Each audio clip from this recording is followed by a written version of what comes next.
The first time my mother told me I was no longer part of the family, it was Christmas Eve, and the ham was still warm on the table. I remember the exact moment because it wasn't dramatic.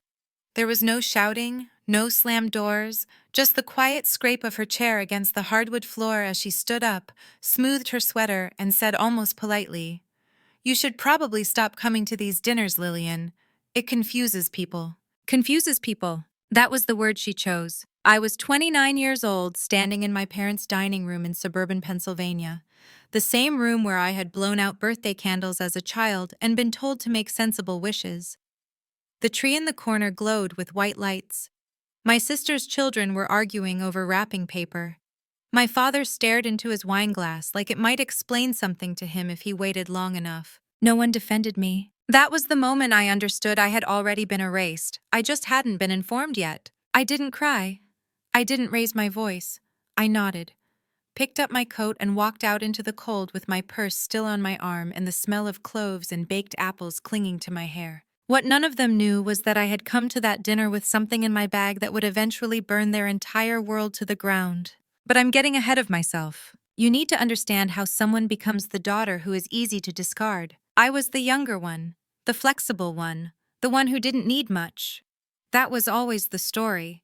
My sister Margaret was the one with the fragile nerves and the big dreams and the delicate feelings everyone tiptoed around.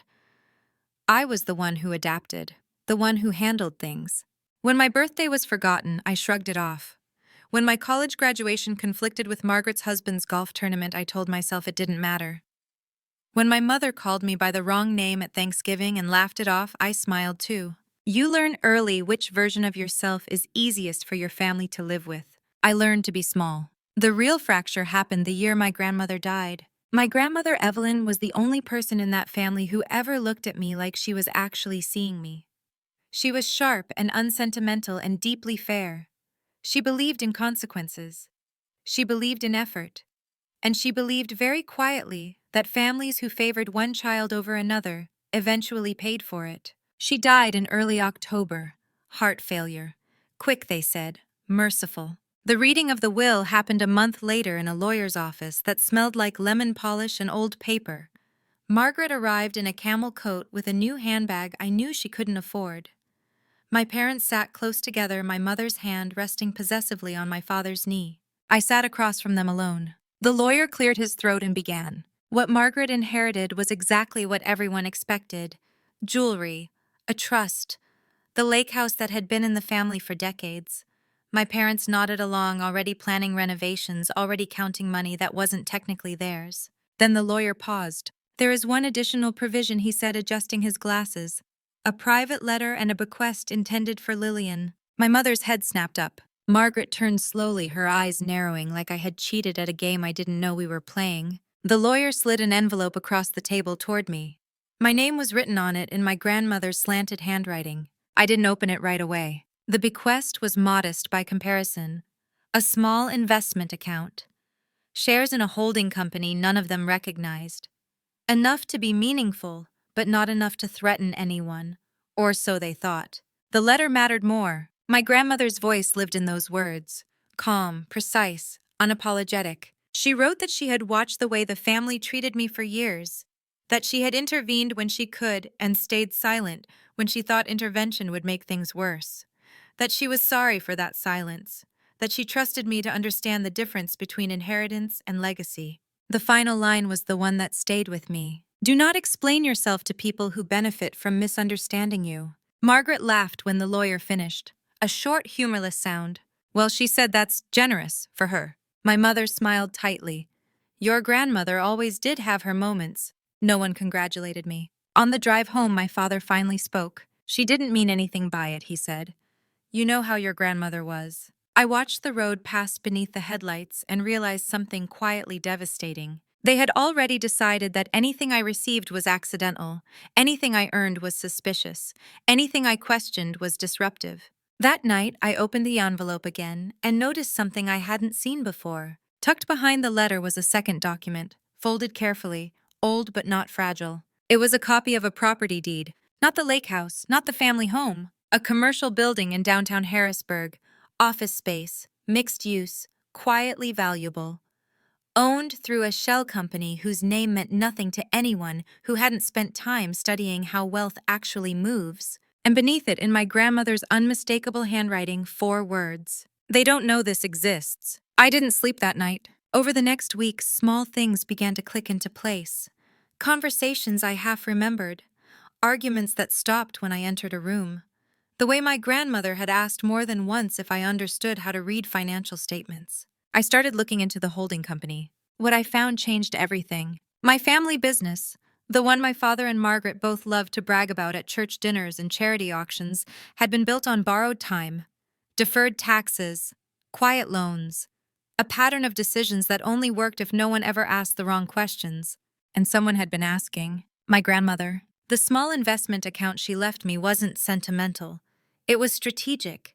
It gave me access, voting power, a seat at a table I wasn't supposed to know existed. By December, I understood why my mother told me to stop coming to dinners. They were afraid. They just didn't know how much yet. On New Year's Eve, I sat alone in my apartment, eating leftover Chinese food and rereading my grandmother's letter. I was still the invisible daughter, but invisibility, I was starting to learn, can be a weapon. And I had just decided to stop being polite about it. The first lie my family told about me was that I was reckless with money. It was a useful lie. Comfortable. It explained why they never included me in conversations about investments, estate planning, or the so-called family business. It justified locking me out without ever admitting they were afraid of what I might see if I were allowed in. So when I began asking questions quietly, methodically, no one noticed. Or rather, they noticed and dismissed it as harmless curiosity, the same way they had always dismissed me. I started with the holding company my grandmother had named in the deed, a bland name, 2 words, easy to overlook, registered decades earlier. No flashy paper trail, just patient, deliberate ownership. What surprised me was not that it existed. It was what it owned. The downtown Harrisburg building was only one piece. There were 3 others, all commercial, all profitable, all sitting just outside the edges of what my parents publicly acknowledged as family assets. I took time off work. I said I was sick. No one questioned it. I spent hours in public records offices, hunched over terminals, copying filings, tracing transfers. I learned how money moves when it does not want to be seen. How property can be shifted, renamed, disguised as debt, disguised as loss. By the end of January, I understood the truth. My grandmother had known my parents were bleeding the family business dry. She had known for years, and instead of confronting them, she had built something parallel, quiet, clean, untouchable. Something for me. I remembered now the way she used to watch my sister during holidays. The way her eyes sharpened when Margaret bragged. The way she once said almost absent-mindedly, "People who feel entitled to everything rarely notice what's being taken from under their noses." I had smiled at the time, not realizing she was teaching me. The second lie my family told about me was that I was emotional, too sensitive, too reactive, too prone to overthinking. Margaret liked to say I took things personally. My mother preferred dramatic. That lie was more dangerous than the first, because it meant that when I stopped reacting, when I became calm and careful and observant, they assumed I had finally learned my place. They thought silence meant surrender. It meant planning. In February, my father called me for the first time in months. "Your mother says you've been distant," he said. "We're worried about you." That word always made me laugh inside. "I've been busy," I said. "With what?" I hesitated just long enough to sound uncertain. "Work. I've been thinking about my future." There it was, the hook. "Well," he said, warming to the subject, "you know, if you ever want to be more involved with the business, we could talk about that. Your sister has been carrying a lot lately." I pictured Margaret's face, her confidence, her assumption that the company would one day be hers without question. "I wouldn't want to complicate things," I said. My father sighed in relief. "That's very mature of you." Mature. Another word they used when they wanted me to disappear. The truth was, I had no interest in joining the family business. I wanted to own it. But ownership requires leverage, and leverage requires patience. In March, the letter arrived. It was addressed to me in handwriting I didn't recognize. The return address was a law firm in New Jersey. Inside was a notice of intent, formal, polite, threatening without being explicit. They were attempting to consolidate assets connected to the holding company. Someone had noticed. I sat at my kitchen table for a long time after reading it. My hands didn't shake. My heart didn't race. I felt something colder settle into place. They were making a move. That night I pulled out everything my grandmother had left me: letters, documents, notes scribbled in margins, a lifetime of quiet preparation. And at the bottom of a file I hadn't opened before, I found something that made me sit back in my chair. A memo, typed, dated 5 years earlier. It outlined a contingency plan. In the event that the family attempted to absorb or dismantle the parallel assets, control would shift automatically to a single beneficiary. Me, provided I completed 3 steps. The first was already done: awareness. The second required me to file specific paperwork asserting my role as managing trustee. The third was more interesting: engage independent counsel. Do not use family attorneys. Do not disclose until position is secured. My grandmother had anticipated everything, even my parents' arrogance. I made my first call the next morning. Her name was Judith Hale, 62 years old, corporate law, known for representing clients who needed things handled quietly and decisively. She listened without interrupting as I explained the situation. When I finished, she leaned back in her chair and said, "Your grandmother was very smart. She always said people confuse kindness with weakness," I replied. Judith smiled slightly. "She left you something better than money. She left you timing." We moved quickly. Within weeks, the paperwork was filed, notices sent, positions clarified. By the time my family realized what was happening, it was already too late to stop it. Margaret called me screaming one afternoon. "What did you do?" she demanded. I held the phone away from my ear and waited for her to finish. "I followed grandmother's instructions," I said calmly. "You had no right. That's not what the documents say." My mother took over the call. "Lillian, this is getting out of hand," she said. "You're upsetting people." I didn't know my job was to keep everyone comfortable. There was a pause. Then colder, "You're being selfish." I smiled. The third lie my family told about me was that I needed them. They had spent my entire life convincing themselves that I would collapse without their approval, that I would come back apologetic, grateful, small. They never considered that I might be stronger without them. By April, the holding company was officially under my control. By May, I understood exactly how much trouble the family business was in. And by June, I received the invitation. Margaret's 40th birthday. Black tie, country club, 100 guests, my mother's handwriting at the bottom. "It would mean a lot if you came." I read it twice. They didn't know yet. They still thought this was a misunderstanding, a phase, a rebellion that could be smoothed over with the right tone and a public display of unity. They thought they were inviting the same daughter they had pushed aside for decades. They had no idea they were inviting the woman who now owned the ground beneath their feet. I pinned the invitation to my refrigerator, and for the first time since Christmas Eve, I allowed myself a slow, deliberate smile. Because sometimes revenge does not begin with confrontation. Sometimes it begins with acceptance. And sometimes the most devastating thing you can do is show up exactly as yourself and let the truth do the rest. I almost didn't go to Margaret's birthday.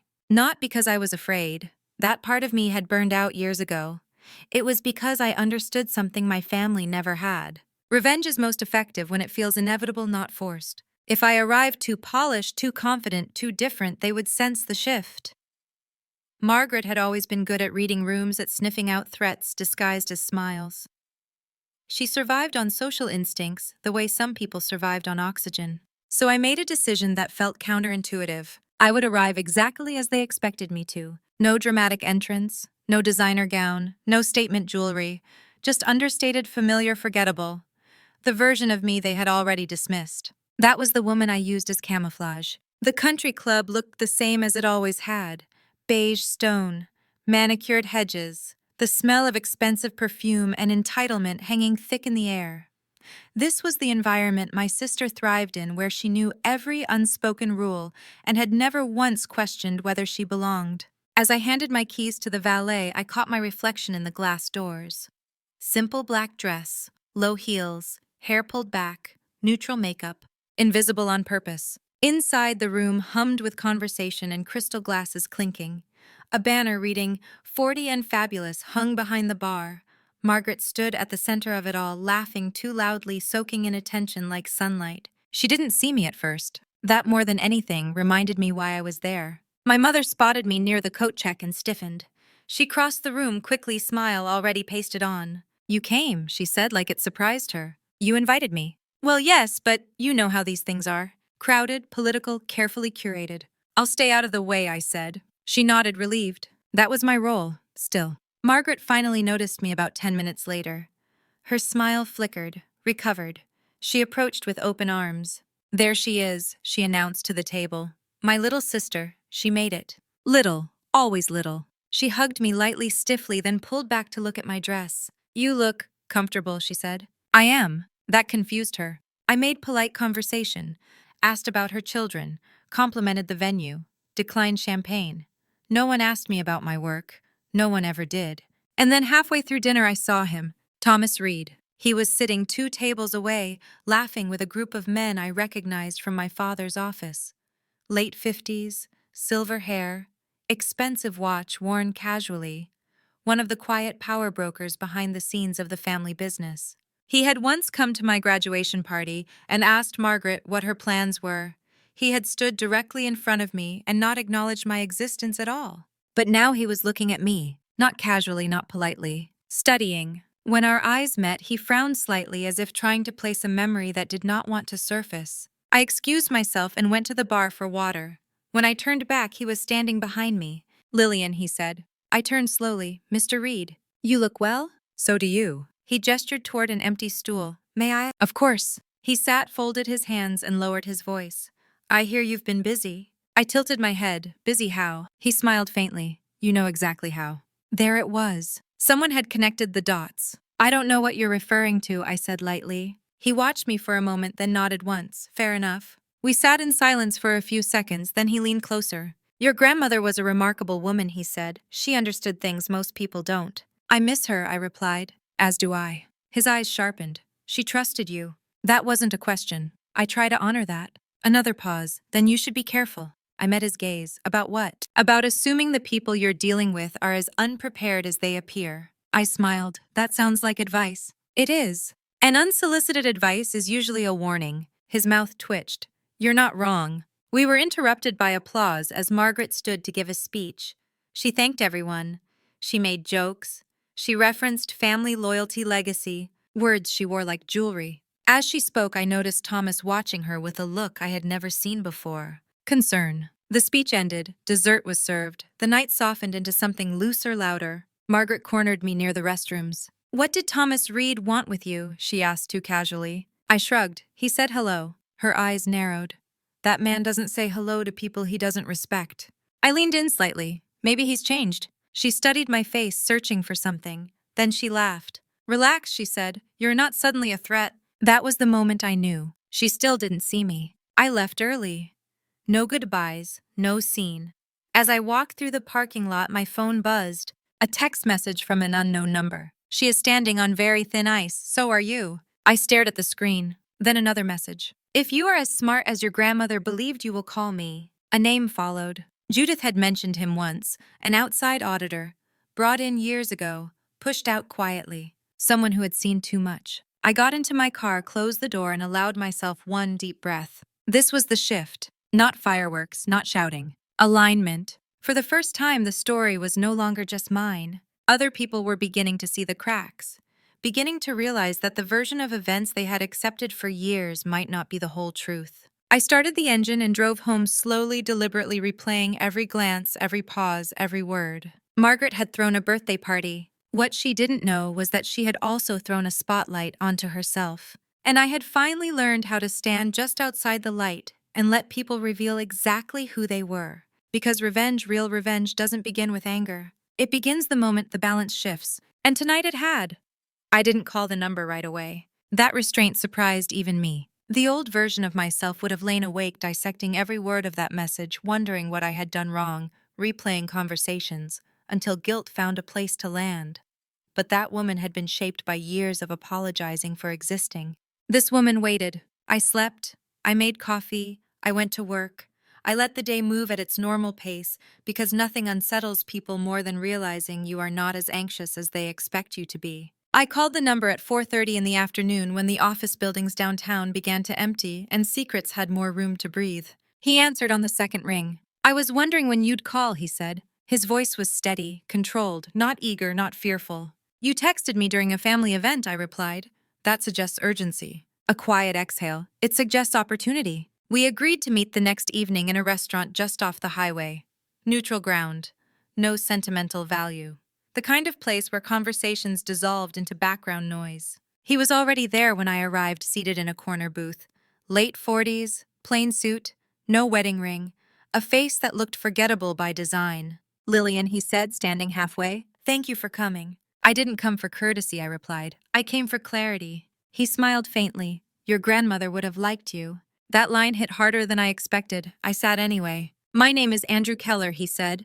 I was hired as an external consultant for your family's company about 6 years ago. I know who you are, I said. You were dismissed after submitting a report that was never acknowledged. His eyebrows lifted slightly. You've done your homework. She taught me to. He nodded once. Then you also know that the report identified irregularities that went well beyond poor bookkeeping. Yes. And that I was paid a settlement to stay quiet. I didn't respond. What you may not know, he continued, is that I kept copies. There it was. He slid a thin folder across the table, not toward me, but just enough that I could see it existed. Why tell me now, I asked. Because someone just tried to access accounts they shouldn't even know about, he said. And because that someone underestimated how many people were quietly waiting for the right moment. I thought of the letter from New Jersey, the attempted consolidation, the sudden pressure. You think my family is accelerating, I said. I think they're panicking, Andrew replied. And panicked people make mistakes. I leaned back. So why involve me? Because you're the variable they don't understand, he said. They know your sister. They know your parents. They know the predictable rhythm of entitlement. They don't know you. I studied him carefully. What do you want? Nothing dramatic, he said. Protection, distance, and eventually vindication. I almost laughed. That sounds dramatic. He smiled, then really smiled. Only if you're used to losing. We talked for 2 hours. He showed me enough to confirm what I already suspected. Deferred liabilities disguised as growth. Loans shifted through shell entities. Decisions made under the assumption that no one would ever challenge them. They built the business like a house on sand, Andrew said. It looked impressive from the street, but they never reinforced the foundation. And my grandmother, I asked. She saw it early, he said. She tried to intervene quietly. When that failed, she insulated what she could. I closed my eyes briefly. She knew this would happen. She planned for it, he corrected. When we stood to leave, he paused. One more thing, he said. Your sister has been lobbying for a promotion internally. She wants a public role, visibility, authority. I thought of Margaret's speech, her emphasis on legacy. That would be a mistake, I said. Yes, Andrew replied, and she's about to make it. On the drive home, I felt something shift inside me. Not excitement, not fear. Alignment. The pieces were no longer abstract, they were moving. The following weeks confirmed it. Margaret began appearing in trade publications. Quoted. Photographed. Positioned as the future of the company. My parents attended events with her like proud monarchs presenting an heir. No one mentioned me, which was exactly what I needed. Judith and I moved carefully. We expanded my access quietly, filed documents that changed nothing on the surface but everything underneath. We prepared contingencies, we waited. At the end of July, my mother called. We're hosting a dinner, she said. Just family, you should come. I hesitated long enough to sound uncertain. Is Margaret okay with that? She said she doesn't mind, my mother replied quickly. That told me everything. The dinner was scheduled for a Sunday. Roast chicken, familiar dishes, the illusion of normalcy. I arrived on time. My father hugged me awkwardly. My mother kissed my cheek and asked about work. Margaret arrived late, carrying the energy of someone used to being waited for. She talked. She dominated. She complained about pressure, about expectations, about how exhausting it was to carry responsibility alone. I listened. At one point, she looked directly at me. You wouldn't understand, she said. This kind of leadership isn't for everyone. I smiled gently. You're right. That unsettled her. After dinner, my mother asked me to help clear the table. In the kitchen with the faucet running, she leaned closer. Margaret's been under a lot of stress, she whispered. I hope you're not complicating things. I'm not, I said. I'm simplifying. She frowned. What does that mean? It means I'm finally minding my own business. She didn't like that answer. 2 days later, Andrew called. They've scheduled a board review, he said. Your sister's presentation, big picture, long-term strategy. And I asked, and she's planning to use assets she doesn't fully control as leverage. I closed my eyes. She doesn't know, I said. No, he replied, she really doesn't. That night, I sat alone in my apartment, my grandmother's letter spread out on the table. She had known how this would unfold. had known that the real test would not be anger or confrontation but restraint. The ability to let people step into their own consequences without interference. I folded the letter carefully and put it away. Margaret believed she was ascending. My parents believed they were protected. They had no idea the ground beneath them had already shifted, and I was done warning people who had never listened. Sometimes justice does not arrive with raised voices or dramatic exits. Sometimes it arrives quietly, with paperwork, with timing, with the simple, devastating moment when someone reaches for power and discovers it was never theirs to begin with. The week before the board review, my sister stopped sleeping. I knew because she started calling. Not me directly, of course. That would have required acknowledgement. She called my mother, who called me under the pretense of concern. Margaret's overwhelmed, my mother said one evening. This role has taken more out of her than we expected. I pictured Margaret at her kitchen island phone in one hand, glass of wine in the other, pacing as she talked about pressure and responsibility and how no one ever helped her enough. I'm sure she'll manage, I said. My mother hesitated. You sound distant. I'm respecting boundaries. She didn't like that word any more than she liked simplification. The truth was, Margaret wasn't overwhelmed by work. She was overwhelmed by the sensation that something was slipping and she couldn't name it. People like my sister thrive on certainty, on knowing the rules, the hierarchy, the invisible map of power in every room. For the first time in her life, she was moving forward without full visibility, and it was unsettling her. She didn't know she was already standing on a trap door. The board review was scheduled for a Thursday morning, 9 o'clock sharp, conference room overlooking the river. Andrew had described it in precise detail. She's planning to pitch expansion, he told me. Leverage the brand, consolidate holdings, position herself as indispensable. And the assets, she assumes access. I nodded. Assumptions are expensive. The night before the review, Judith came over. We sat at my dining table with documents spread between us. Everything was in order, filed, verified, ready. Once this begins, she said, there's no pulling it back. I'm aware. Your family will not recover from this easily. I'm not trying to destroy them, I said. I'm trying to stop them. Judith studied me for a moment. Sometimes those look the same from the outside. At 8:45 the next morning, I received a text from Andrew. It's starting. I didn't attend the meeting. That was deliberate. I wanted my absence to be noted, then dismissed. Margaret began her presentation confidently.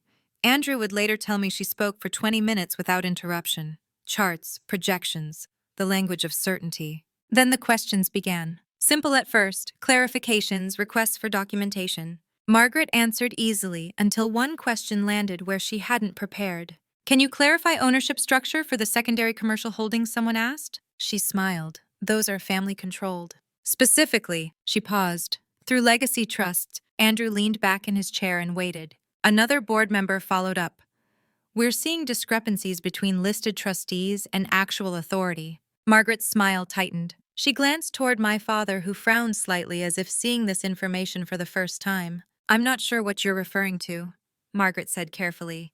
Andrew spoke then. Perhaps I can clarify. The room turned. He slid a folder across the table. The assets in question are not under the trust Margaret has referenced, he said. They are held independently, with controlling authority already established. Silence. Margaret laughed a sharp sound. That's not possible. Andrew didn't react. It's already been verified. My father leaned forward. Verified by whom? Andrew met his gaze.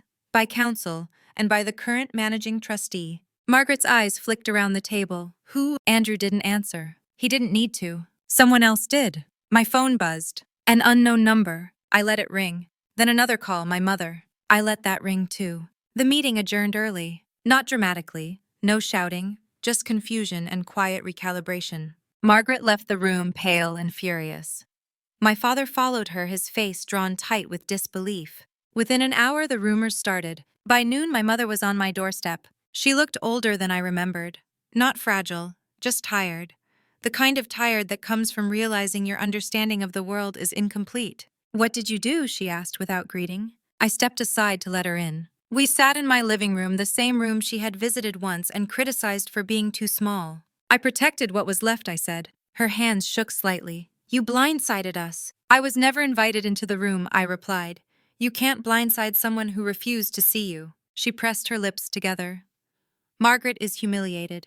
That's not my responsibility. She trusted you. I looked at her, really looked. No, I said quietly. She ignored me. There's a difference. My mother stood abruptly.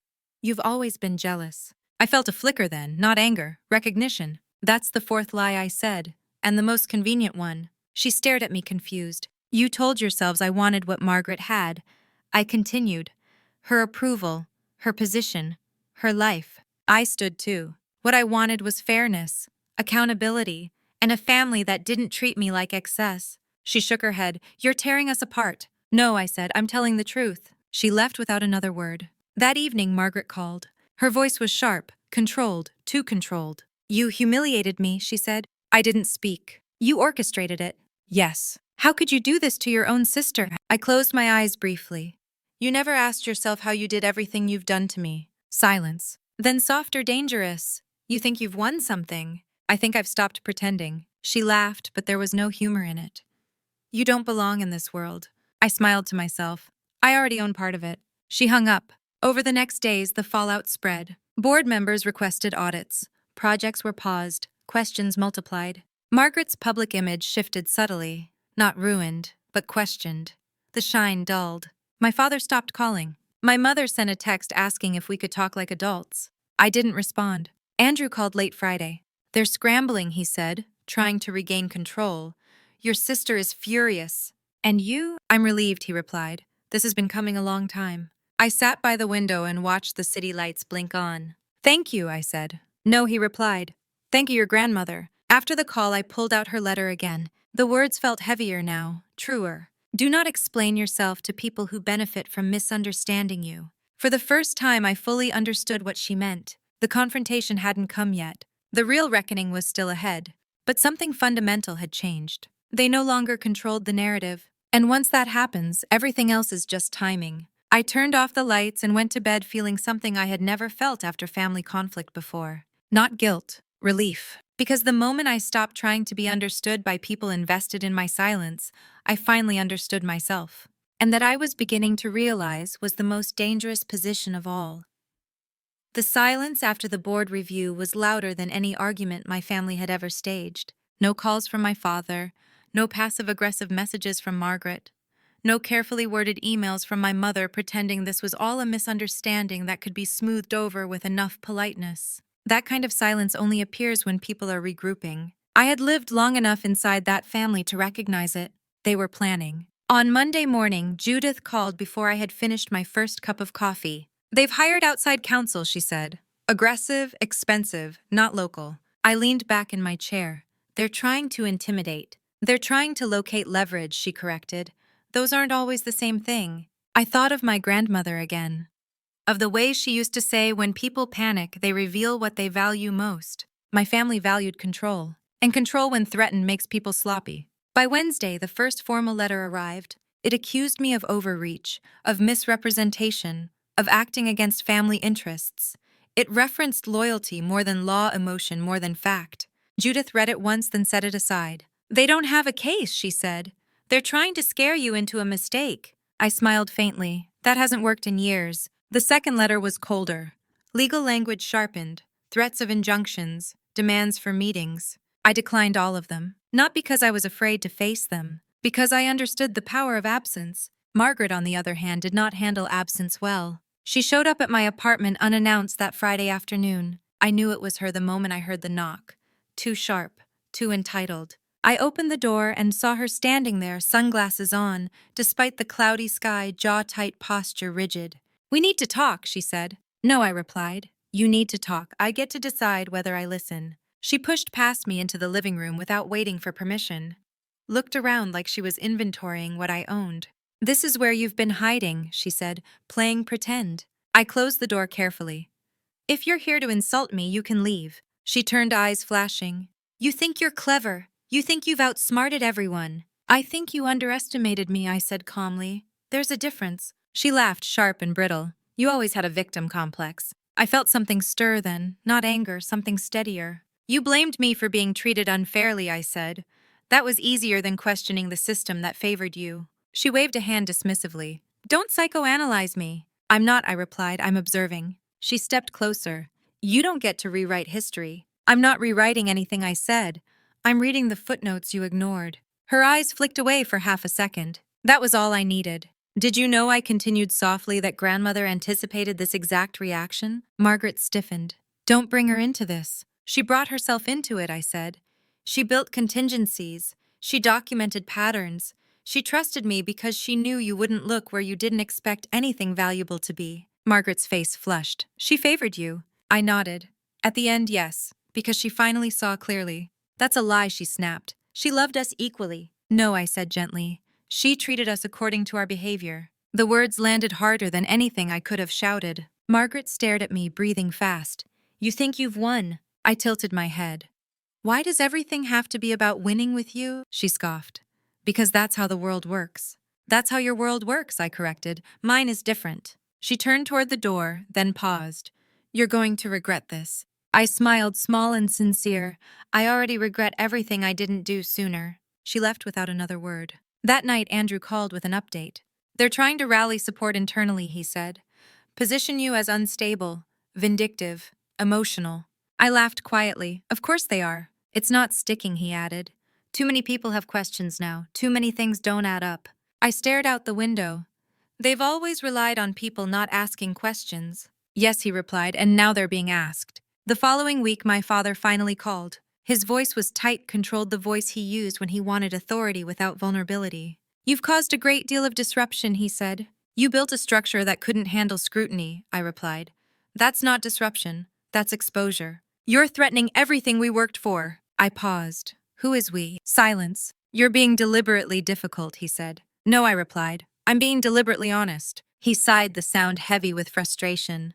You always were stubborn. I smiled. You always mistook persistence for defiance. He changed tactics then. You're isolating yourself, he said. Family is important. I closed my eyes briefly. Family is accountable. You're making enemies, he warned. I'm revealing them. He hung up. The next development came from an unexpected direction. A former employee reached out to Andrew, someone who had left quietly years ago with a severance package and a non-disclosure agreement. She was ready to talk. She said she kept records, Andrew told me, because she knew something was wrong. I felt a slow, steady calm settle over me. The story was widening. This was no longer about inheritance or sibling rivalry or resentment. It was about patterns, about systems that rewarded the loudest voice and punished the inconvenient one, about how families and corporations often mirror each other in their dysfunction. By the end of the month, the board had scheduled an independent audit. Margaret was asked to step back from public representation temporarily. My mother sent another message asking if we could meet to heal. I didn't respond. Healing is not a group activity when only one person has been bleeding. One evening, as I sorted through old papers, I found a photograph I hadn't seen in years. My grandmother and me sitting on her porch. I couldn't have been more than 10. She had her arm around my shoulders, both of us smiling quietly like we shared a secret. On the back in her handwriting, 2 words, "She knows." I pressed the photo against my chest and felt the truth of it settle deep in my bones. She had known. About them, about me, about what would come, and she had trusted me to finish it. The real confrontation hadn't happened yet. The public reckoning was still forming, but something irreversible had already taken place. They no longer controlled the pace, and I no longer needed their permission to exist fully. That realization didn't make me cruel. It made me free. And freedom, I was learning, terrifies people who have spent their entire lives benefiting from your confinement. The next move wouldn't be loud. It would be precise. And when it landed, there would be no confusion left about who had built their power on silence, or who had finally decided to break it. The audit did not arrive like a storm. It arrived like fog. Quiet, methodical, unavoidable. By the time the announcement became public, the decision had already been made. An independent firm, full access, no internal filters, no advance notice of findings. My family tried to frame it as routine. I recognized it as panic management. Margaret released a statement 2 days later. Polished, vague, full of words like transparency and confidence. She spoke about leadership transitions and temporary adjustments. What she did not say was that she had been sidelined. What she could not say was that she no longer knew where the ground was. Andrew called me the morning after the announcement. They're starting to turn on each other, he said. I closed my laptop and leaned back. Who first? Your father, he replied. He's furious with your sister. Claims she overreached, that she exposed them. And she's blaming him for outdated practices. Says she inherited a mess. I smiled faintly. Classic. People who survive on control do not tolerate ambiguity well. When the illusion fractures, they search for someone to blame who is close enough to reach. That someone is rarely the mirror. The first real crack appeared when an internal memo leaked, not by accident. It outlined aggressive cost-cutting measures taken years earlier. Layoffs, benefit reductions, decisions framed as strategic necessities. Attached were projections that showed profitability would have remained stable without them. Someone had chosen cruelty over moderation. Someone had signed their name, my father's. The press picked it up within hours. Nothing sensational, just questions. Why were these measures taken? Who approved them? Were they necessary? The story spread quietly, respectably, the kind of coverage that doesn't shout but lingers. My mother called that evening. Her voice was unsteady. Have you seen the news? Yes. This is getting out of hand. No, I said, it's coming into focus. She sighed. Your father is under a lot of stress. I thought of the nights I had sat alone wondering what I had done wrong to deserve neglect. Of the years I had swallowed disappointment without complaint. I'm sure he'll manage, I said. She paused. You sound cold. I sound finished. She didn't respond. The second crack came from inside the audit itself. A junior analyst flagged inconsistencies in vendor payments, small at first, easily overlooked, then repeated. Andrew told me the analyst had asked the wrong question out loud. Why are we paying the same service through 3 different intermediaries? That question had no good answer. The chain unraveled quickly after that. Shell entities, circular transactions, inflated invoices. Not criminal, not yet, but deeply unethical. Enough to shake confidence. Enough to freeze expansion. Enough to make banks nervous. Margaret began appearing less frequently in public. When she did, her smile looked strained. The ease she once carried had been replaced by vigilance. She called me late one night. I almost didn't answer. Almost. You wanted this, she said without greeting. I leaned against the kitchen counter and waited. You wanted to embarrass us, she continued, to prove something. I wanted the truth, I said. The embarrassment is a byproduct. She laughed bitterly. You always did this. Act like you're above it. I am above pretending, I replied. That's the difference. There was a long pause. Then unexpectedly her voice cracked. Do you have any idea what it's like, she said quietly, to realize the thing you've built your life on might collapse? I closed my eyes. Yes, I said, I do. She didn't answer. The call ended without goodbye. That was the moment something in me shifted. Not satisfaction, not triumph. Clarity. This was no longer about proving my worth. It was about witnessing the consequences of choices made without conscience. The third crack came from an old family friend. He had known my parents for decades, attended holidays, invested early. He requested a meeting with the board and included a single line in his email. I need to understand my exposure. Exposure is a dangerous word. When investors begin asking it, narratives change. Within days, 2 others followed. The board scheduled an emergency session. Andrew texted me one word: unraveling. My father finally came to my apartment. He did not knock. He stood outside the door until I opened it. He looked smaller than I remembered. Not physically, something else. As if authority had been draining from him slowly, invisibly. You've made your point, he said. I stepped aside to let him in. He didn't sit. You could stop this, he continued. You have influence now. You could help stabilize things. Stabilize for whom, I asked. For the family, he said sharply. I looked at him, really looked. For the company, he corrected. There it is, I said softly. He bristled. This isn't personal. It was always personal, I replied. You just benefited from pretending it wasn't.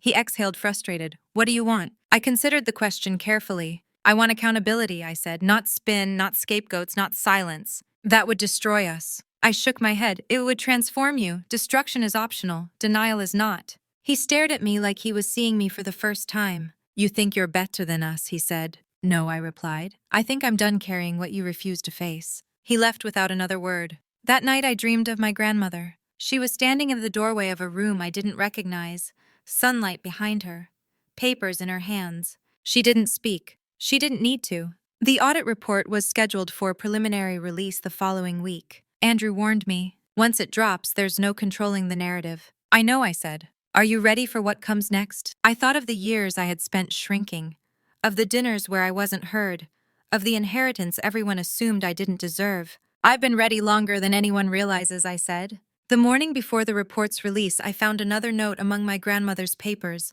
one I had somehow missed. Short, written in the same precise hand. Truth has momentum. Don't step in front of it. Walk beside it.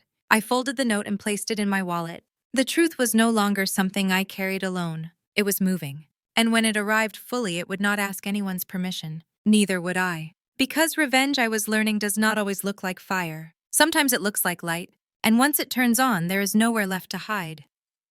The preliminary audit report was released at 7:30 on a Tuesday morning. Not to the press, to the board, but by 9:15, everyone who mattered knew exactly what it contained. I was standing in line for coffee when my phone began vibrating nonstop. Messages from numbers I didn't recognize, missed calls stacking on top of each other, Andrew's name flashing through it all.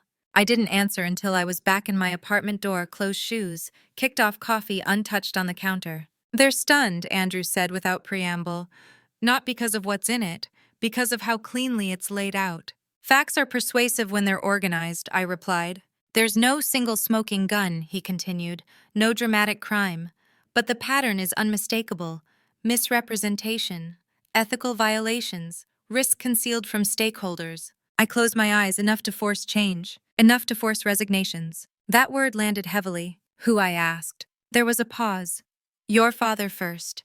The board believes leadership continuity is no longer defensible." I exhaled slowly. Not relief, not joy. Finality. By noon, the internal announcement went out. My father was stepping back, effective, immediately, citing health concerns and the need to support the review process. Health concerns. The family's favorite euphemism. Margaret released another statement an hour later, shorter this time, less confident. She expressed disappointment, commitment to transparency, gratitude for patience. She did not mention my father by name. She did not mention me at all. My mother called just after 1. Her voice was unrecognizable, thin, strained. "They're asking your father to resign fully," she said.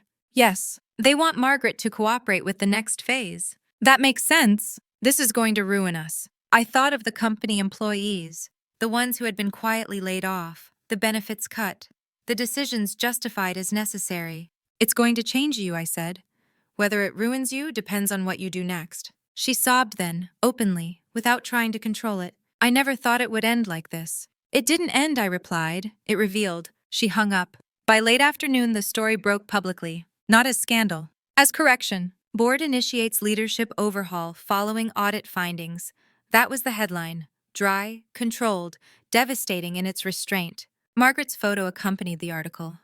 Not smiling, not triumphant, just caught between expressions. I studied it longer than I expected to. She looked human. That unsettled me. Andrew called again at 5. "Someone wants to speak to you," he said. "Who?" "A board member, off the record." I hesitated. "About what?" "About succession." I laughed once quietly. "They're moving fast. They're trying to stabilize." "I'm not interested in optics," I said. "They know," Andrew replied. "That's why they're asking." We met the next morning in a small conference room with no windows. He was older, calm, careful with his words. "You were not the problem," he said early on.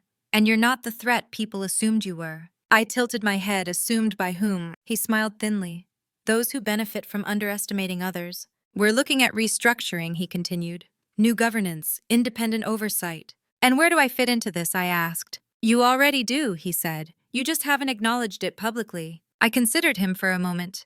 "I'm not interested in a symbolic role." "We're not offering one." Silence stretched. "What are you offering?" I asked. "A seat," he said, "with actual authority, and the expectation that you will use it." I felt something tighten in my chest, not fear, grief, because some part of me still wished it hadn't come to this. "I won't protect people who created this," I said slowly. "I won't soften findings. I won't pretend." He nodded. "We don't want you to." When I left the building, the sky was gray and low.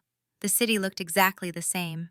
Traffic moved, people hurried, life continued.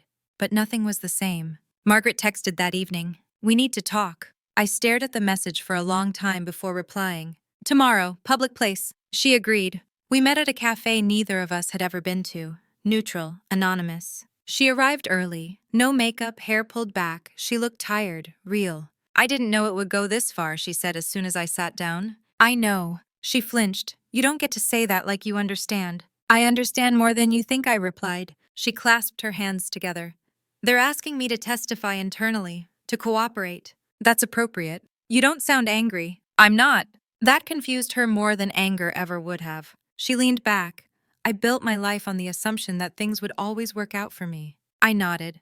"I built mine on the assumption that they wouldn't." Silence. "I didn't realize how much you saw," she said quietly. You didn't want to, I replied. She swallowed. I thought if I didn't look, I wasn't responsible. That's a comforting myth, I said. It doesn't hold up. She met my eyes then. Are you going to take the seat? Yes. Her shoulders sagged, so this is it. This is accountability, I said. It just feels like loss when you're not used to it. She nodded slowly. I don't know who I am without the narrative. I softened just a fraction. You'll find out. Everyone does eventually. She left without finishing her coffee. That night, I sat alone with my grandmother's papers spread out once more. One final envelope remained unopened. I had been saving it not consciously but intentionally. Inside was a single page. No legal language, no instructions. Just a sentence. When the truth is no longer deniable, step forward. Not to punish, to lead. I folded it carefully. The board vote was scheduled for the following week. My father would not attend. My mother would not understand. Margaret would watch from a distance. And I would walk into a room I had been excluded from my entire life, not as a favor, not as an exception, but as a necessity. This was no longer revenge. It was responsibility, and it was heavier than I had imagined. But I carried it anyway, because for the first time, the power I held was not borrowed, not inherited, not given to keep the peace. It was earned, and I was done pretending otherwise. The morning of the board vote, I woke before my alarm. Not from anxiety, from clarity. There is a difference, and I knew it the moment my eyes opened. Anxiety scatters your thoughts. Clarity lines them up and waits. I dressed carefully, not expensively. A navy suit, low heels, hair loose but controlled. The version of myself that did not ask permission to exist in professional spaces because she no longer needed to. On the ride downtown, my phone buzzed once. A message from my mother. I hope you remember who you are. I didn't reply. I remembered exactly who I was. That was the problem. The boardroom was larger than I remembered from childhood holiday parties held in the same building. Back then, I had wandered through these halls unnoticed, a quiet girl clutching a paper cup of punch, while adults discussed money and influence above my head. Today, I walked in as an equal. Some faces were familiar, others new, all attentive.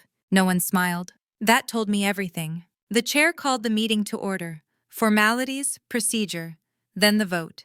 I did not speak before it. I didn't need to. The decision passed without drama. No objections, no hesitation. When it was done, the chair turned to me. Do you accept the position? Yes, I said. One word, no qualifiers. There was a shift in the room then, subtle, collective. The kind of shift that happens when something long avoided becomes unavoidable. After the meeting, Andrew caught up to me in the hallway. You're officially impossible to ignore now, he said. I smiled faintly.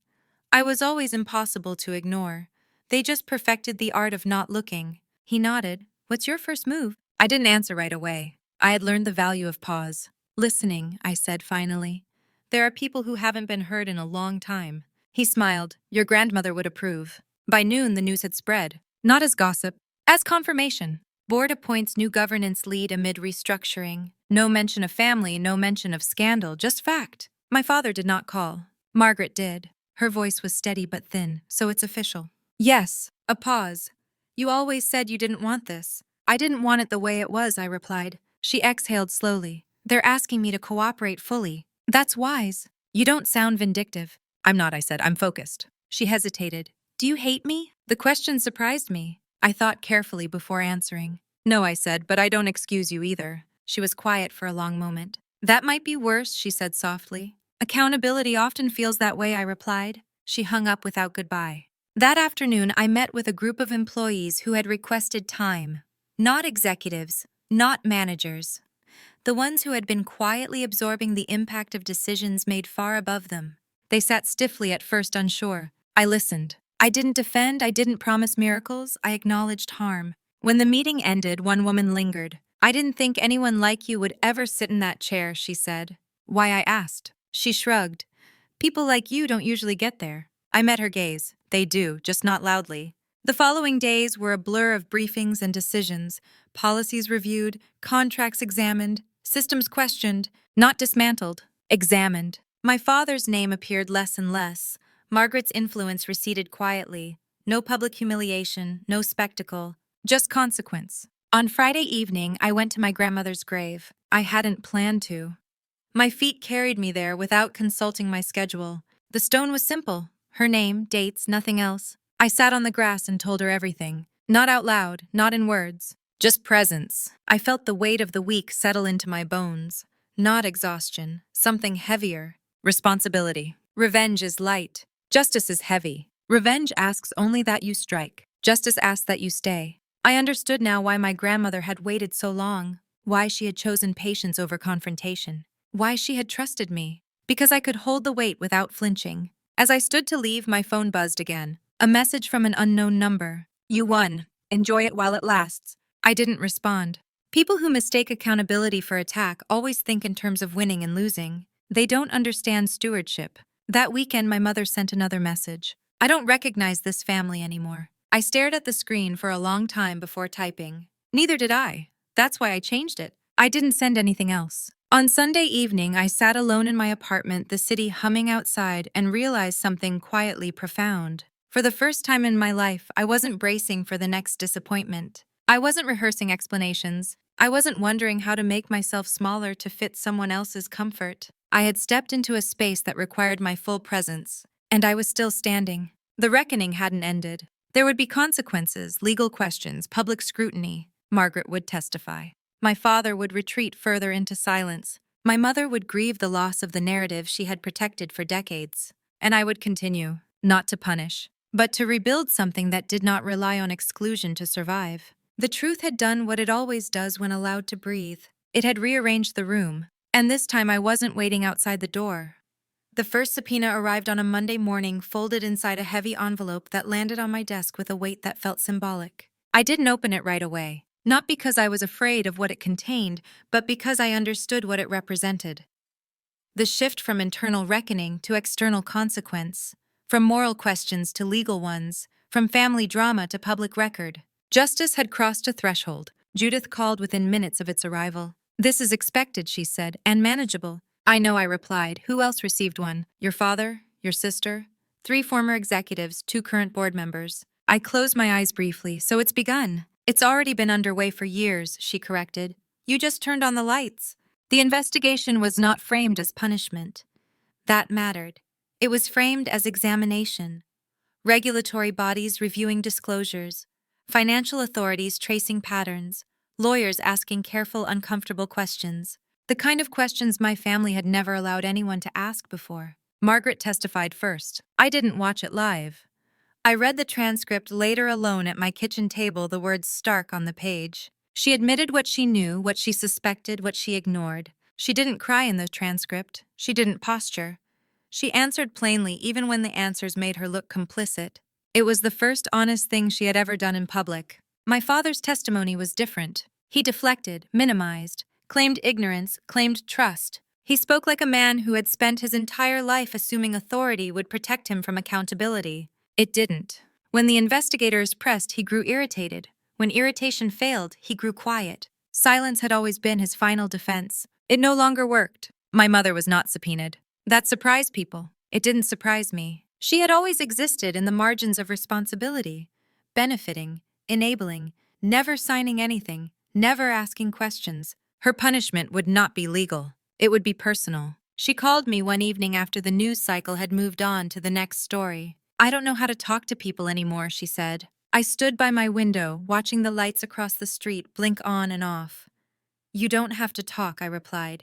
"You could listen." She laughed weakly. "That was never my strength." "No," I said gently, "it wasn't." The following weeks were relentless. Meetings, reviews, press inquiries handled by counsel, employees anxious about their futures. I showed up every day, not to perform competence, but to practice it. I walked the floors. I sat in rooms where no one expected me to be. I asked questions no one had ever asked aloud.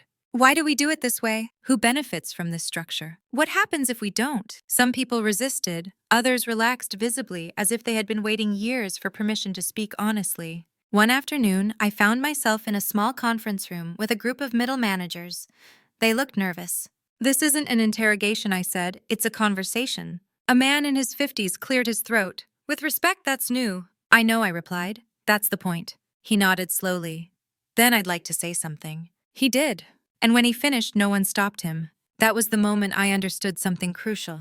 Power doesn't come from the chair you sit in. It comes from the space you create. The media eventually found a new angle. Estranged daughter reshapes family legacy. They loved that phrase, estranged, dramatic, clean. It made everything look simpler than it was. Margaret called me after one particularly brutal headline. "They're calling me complicit," she said. "They're calling you a hero." "I'm neither," I replied, "and neither are you." She was quiet. "I don't know how to live with this," she said. I thought of the years I had lived with silence, with erasure, with blame that was never mine. "You learn," I said, "or you don't. That part is still your choice." She exhaled shakily. "Do you ever think about leaving, starting over somewhere else?" I looked around my apartment, the desks stacked with papers, the city outside indifferent and alive. "No," I said. "I spent too long being pushed out. I'm not running now." She didn't respond. I didn't expect her to. The investigation widened. Former employees came forward. Patterns emerged. Not illegal, not always, but damaging. A culture that rewarded compliance over conscience, results over people. The board backed me publicly, quietly. That mattered more. One evening as I packed up to leave, Andrew lingered in my doorway. "You know," he said, "this is the part where people usually self-destruct." I raised an eyebrow. "Am I showing signs?" He smiled. "No, you're showing restraint. That's rarer." I gathered my bag. "I'm not interested in proving anything anymore." That, he said, is why this is working. The first settlement discussions began a month later. Restitution, restructuring, public commitments. No admission of guilt, but no denial either. That was as close as institutions came to apology. My father stopped appearing in public entirely. Margaret withdrew from social events. She resigned from several boards. The narrative she had built her identity on collapsed quietly. My mother sent a handwritten letter. Not long, not eloquent. "I don't know how to make this right. But I see now that I helped make it wrong." I folded it carefully and placed it in my drawer. Not forgiveness. Acknowledgement. It was enough for now. Late one night, I sat alone at my desk reviewing a report when I felt something unexpected. Peace. Not relief, not triumph. Peace. The kind that comes when you are no longer performing yourself for other people's comfort. The reckoning was not over. There would be more consequences, more questions, more uncomfortable truths. But the core of it was done. The lie had been dismantled, the silence broken, and the girl who had once been asked to stop coming to family dinners because she confused people had become the woman people now had to understand. Not because she demanded it, but because she was impossible to ignore. And for the first time in my life, that visibility didn't feel like exposure. It felt like home. The investigation slowed the way all long processes do. Not because it lost momentum, but because it reached the phase where nothing could be rushed without breaking something important. That was the part no one warned you about. The waiting after the truth is out. The quiet stretch where consequences are being assembled behind closed doors, while life is expected to continue, as if nothing fundamental has changed. For my family, that waiting felt unbearable. For me, it felt familiar. I had been waiting my entire life. My father's lawyers stopped posturing and started negotiating, not publicly, quietly. Settlement language, terms, conditions. The careful choreography of men who had always believed money could soften impact. It could not undo damage, but it could slow it. Margaret complied fully with every request. She attended interviews, submitted documents, answered follow-ups without resistance. The woman who once filled rooms with certainty now moved carefully, as if every step required permission. I didn't gloat. I watched. There is a difference. My mother withdrew into herself. She stopped calling friends, stopped hosting dinners, stopped pretending everything was fine. When I visited her house one afternoon to collect some documents that had been left behind, the place felt hollow, the furniture untouched, the curtains drawn in the middle of the day.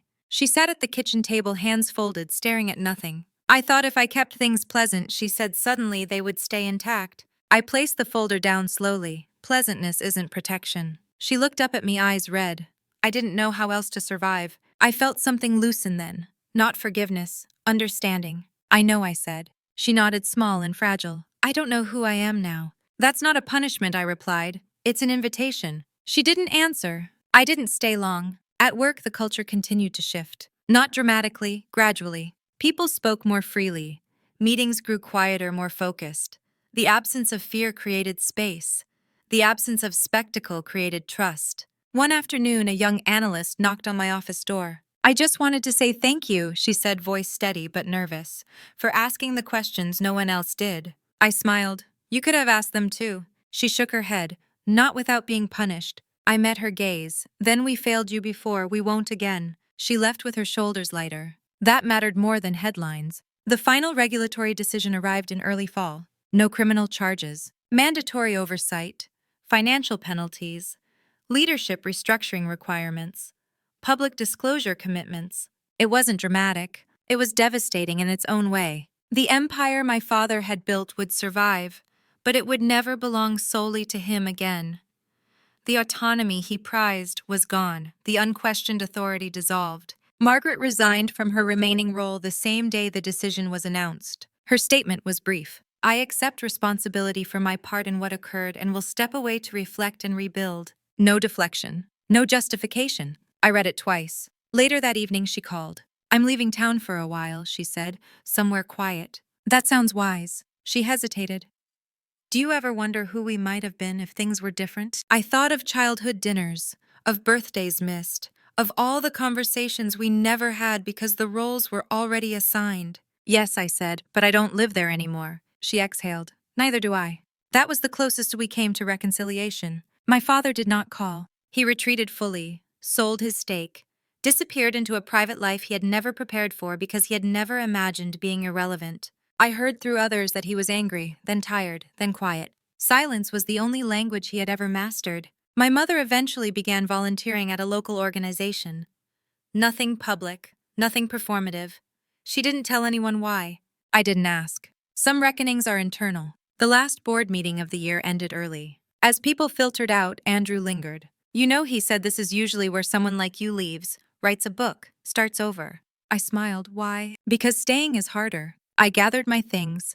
I didn't come this far to escape responsibility. He nodded. Your grandmother would have liked that answer. That night, I went home and opened the final drawer of documents I had been avoiding. Old photos, letters, pieces of a life that had been fragmented by silence. At the bottom was a small envelope with my name written in my grandmother's hand. No date, no explanation. Inside was a single sheet of paper. You were never invisible. They just trained themselves not to look. I sat there for a long time holding that sentence. The girl I had been, the woman I had become. The distance between them measured not in years, but in courage. I understood now that revenge had never been the point. Revenge burns quickly. It demands an audience. It ends in emptiness. What I had done required endurance. It required sitting in rooms where I was once excluded and refusing to shrink. It required holding truth steady while others tried to bend it. It required letting people feel the weight of their choices without rushing to relieve them. That was not revenge. That was justice. And justice, I had learned, does not end with applause. It ends with change. The final chapter was not a confrontation. It was a choice. To remain present, to remain accountable, to build something that did not require anyone else's silence to stand. As winter approached, the city slowed. Lights appeared in windows, families gathered. I attended one small dinner with people who knew me not as a role, not as a symbol, but as a person. No explanations required. When I walked home that night, the air sharp and clean, I realized something quietly extraordinary. I was no longer waiting for my family to understand me. I understood myself, and that understanding had given me something they never could. Peace that did not depend on their approval, strength that did not require their recognition, and a future that belonged fully and finally to me. The reckoning had passed. What remained was choice. And for the first time, every choice ahead felt honest. The last thing people expect after a reckoning is quiet. They imagine fireworks, victory speeches, a clean ending where everyone gets exactly what they deserve and the credits roll. Real life is less generous and more precise. It gives you space, and then it waits to see what you do with it. Winter arrived gently that year. Not with storms, but with clarity. The city softened, schedules loosened, conversations slowed. For the first time in my adult life, there was no crisis demanding my attention, no fire to put out, no proof left to gather. The work was done. What remained was living. I woke one morning and realized I had nothing to prepare for. No meeting to rehearse, no emotional armor to put on, no version of myself to perform. Just me. That should have scared me. Instead, it felt like relief settling into my bones. I began small. Long walks, cooking meals without multitasking, turning my phone off in the evenings and letting silence exist without filling it. I learned how much noise I had been carrying. One afternoon, I visited my grandmother's grave alone. No flowers, no ceremony, just a bench and time. I did what I could, I said aloud, unsure why I felt the need to speak. The rest wasn't mine. The wind moved through the trees like an answer. At work, the company felt different now, not healed, but honest. New leadership policies had taken root. Transparency wasn't a slogan anymore. It was procedural, structural, boring in the best way. That's how you know change is real. Andrew announced his retirement quietly at the end of the quarter. No party, no speech. He left a note on my desk. You didn't just survive the storm, you taught others how to build after it. I kept the note, not as validation, as reminder. Margaret sent a postcard from somewhere coastal. Sparse handwriting, no emotional language. I'm learning who I am without a script. I believed her. My mother and I did not speak often, but when we did, it was different.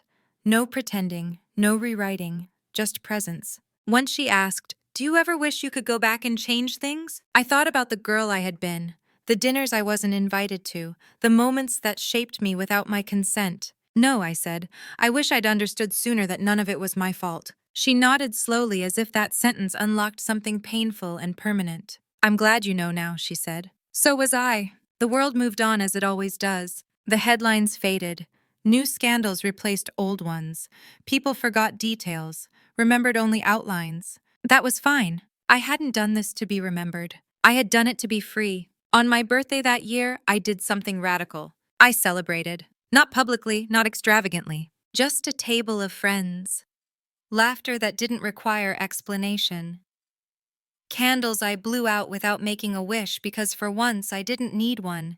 I had already claimed what mattered. Later that night, I sat alone with a glass of water and reflected on the arc of it all. The injustice, the betrayal, the long, quiet years where survival felt like endurance rather than living. I realized something that surprised me. The hardest part hadn't been being excluded. It had been unlearning the belief that exclusion defined my worth. Once that belief died, everything else followed. Power shifted. Fear dissolved. Choice emerged. Revenge stories often end with destruction. This one didn't. It ended with alignment. With a woman who no longer mistook silence for weakness or compliance for peace. With someone who understood that dignity isn't granted. It's claimed. I didn't win by outmaneuvering my family. I won by refusing to become what they expected. I didn't take their place. I took my own. And in doing so, I broke a cycle that had lasted generations. That was the real inheritance. Not money, not position. Freedom. If you're listening to this and parts of it feel familiar, I want you to hear something clearly. Being excluded doesn't mean you're expendable. Being overlooked doesn't mean you're insignificant. Being quiet doesn't mean you're powerless. Sometimes it means you're observant. Sometimes it means you're enduring. And sometimes it means you're becoming. Justice doesn't always look like punishment. Sometimes it looks like truth standing long enough that lies collapse on their own. Sometimes it looks like walking away without bitterness and choosing not to carry what was never yours. Sometimes it looks like building a life so grounded that no one can shake it again. That's what I chose. And if you're standing at the beginning of your own reckoning, unsure whether it's worth the cost, let me tell you this. It is. Not because they'll change, but because you will. If this story resonated with you, if you've lived some version of it in silence, I see you. Share your story if you're ready. And if you're not, stay. Listen, sometimes the most powerful thing you can do is realize you were never invisible at all.